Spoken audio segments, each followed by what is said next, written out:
When customers walk through the doors of our ARB stores looking for the right advice for equipment and accessories to fit to their four-wheel drives, one of the first things we'll always recommend is a compressor. Now, whether that be an onboard compressor like the one you see mounted behind us or a portable in this box, we strongly urge customers to always carry a compressor with them at all times. So we're catching up today with Daniel Bongard, Head of Engineering for our ARB compressor range. Daniel, let's start with the real basics. What do we have in the range of ARB compressors?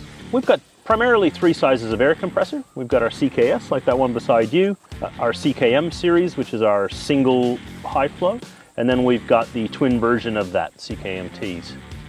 Okay, the CKS we marketed directly to people who wanted just actuate air lockers. So not suitable for tyre inflation? Look, you can inflate tires with it, it's just not going to be the fastest fill. It's a high dependability unit with a low flow. The CKM series are single high flow. We market more toward people who want to do tires, maybe do air suspension as well as obviously air locker.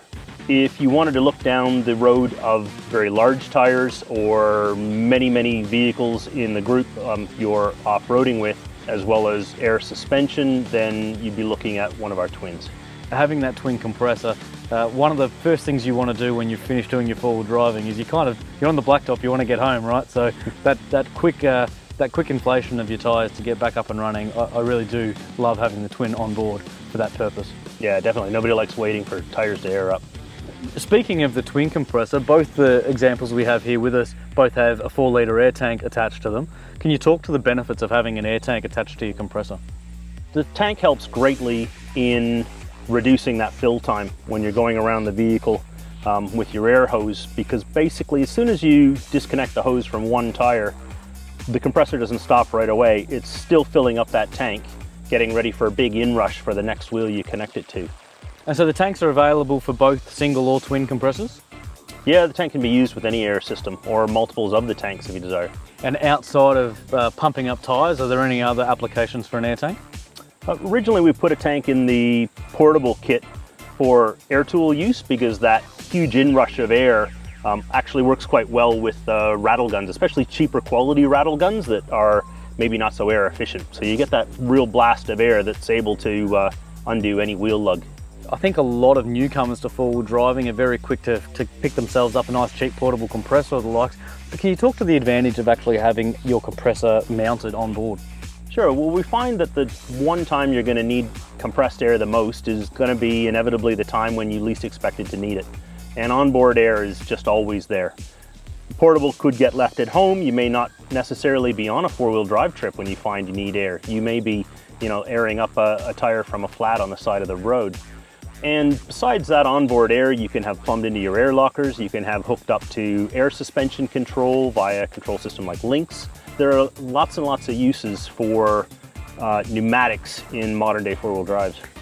So realistically, on recapping, the twin compressor, largely the major advantage of that is just faster inflation times. There's actually quite a few advantages to the twin.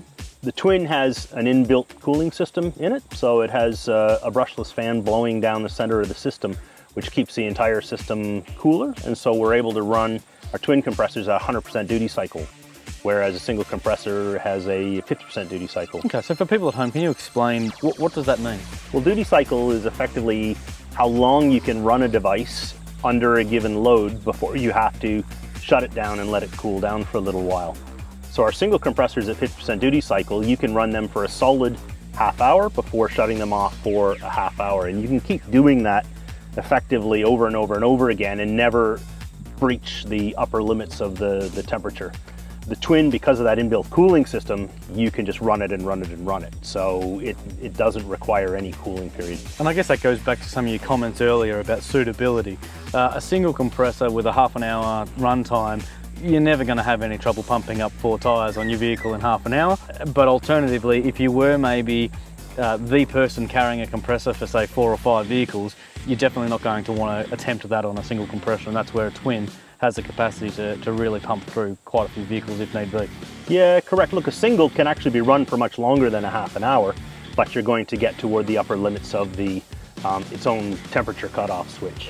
So your single compressor will do your tires, it'll even do these tires and your mate's tires, no problem without having any cooling period. So even using it in a hot day when the temperatures are really going to spike, maybe you've got no cross breeze or anything like that, the compressor's taking care of its own vitals. I guess one thing to consider is also, we get asked a few questions, especially when we talk about mounting, where is the most appropriate place to mount a compressor?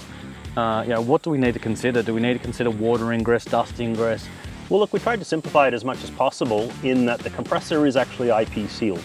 So we refer to it as low head submersible. You can bolt it to the bottom of the car, drive across a river, and the compressor can go completely underwater.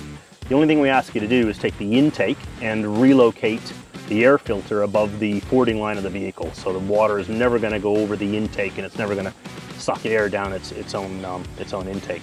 Otherwise, I mean, we do try to make it as simple as possible. Just put it anywhere. We have them under seats, we have them under bonnets, we have them on frame rails under the car. They're a pretty tough little unit. So fundamentally, you can actually operate it the same way we would a diff breather and actually isolate the intake away from the engine so that you know it's getting nice clean air and being able to run even in a submersible situation. Correct, yeah. I've been at ARB more than 22 years now, and ARB's been making compressors a lot longer than that even. Where we used to just make the compressors, we now make the complete system for the car. So we've gone from just the compressor and work out how to make an air system to we now do universal compressor brackets covering a wide selection of vehicles. We do individual applications for specific cars out there that are popular. We also do hoses and chucks and remote mount kits. We do intake relocation kits to remount the air filter.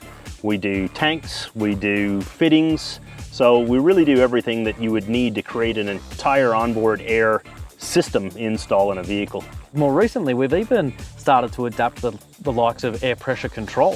So to actually plug directly into our air compressors, we're making them even smarter by being able to talk directly to our mobile phones to help us pump up our tyres. We're really proud of our pressure control technology. That came originally from our Lynx accessory controller.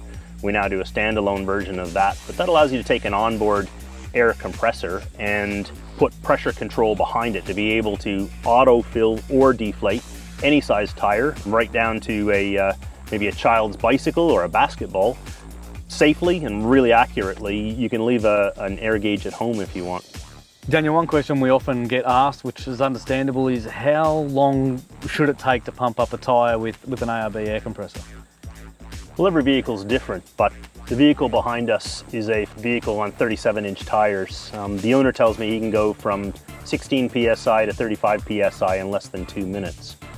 The twin compressor on board in this car is hooked up 2 links to give it full control of the air suspension in the back, so we can vary the load in the back of the vehicle or level the load if need be. He's also running pressure control so that he can fill the tires or deflate very accurately the tires to whatever he needs to do, as well as the rest of his mates on the trip, which I think he does quite a bit of.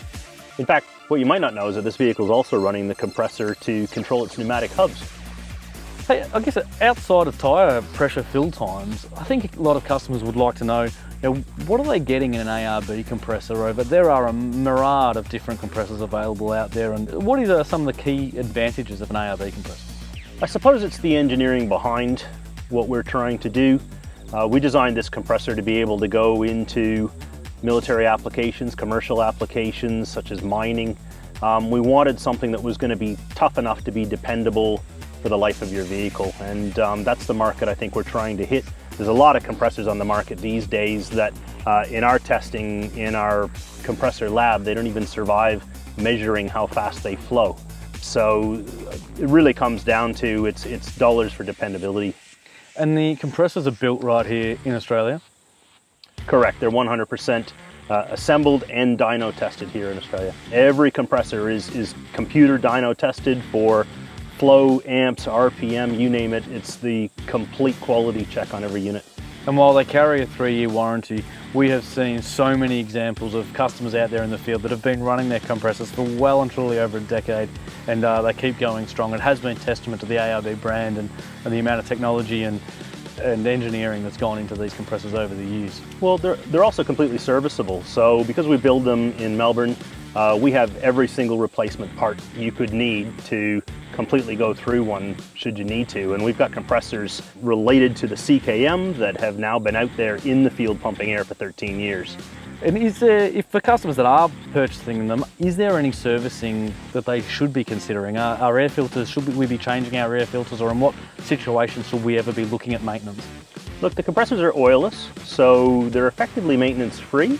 The conditions you're running them in, if they're dusty, if you're going to get an air filter packed full of dust to the point where it can't take air in freely, then all we say is clean that air filter. They are washable, fully washable, so they'll last the life of the unit as well. They don't need oiling or greasing. They're pretty much set and forget devices. Well, Dan, we all know the importance of tyre pressures when we go forward driving. It's the first thing we do. We let down our tyre pressures to make sure we get optimum traction. But there is nothing more important than when you get back onto the road that we actually inflate our tyres back up, because driving on the bitumen with underinflated tyres is extremely dangerous and one of the key things that drives tyre failure. So we highly encourage you to make sure that you invest on a reliable, dependable compressor. So please come in and visit your local ARB store, check out the range and find a solution that's suitable for you.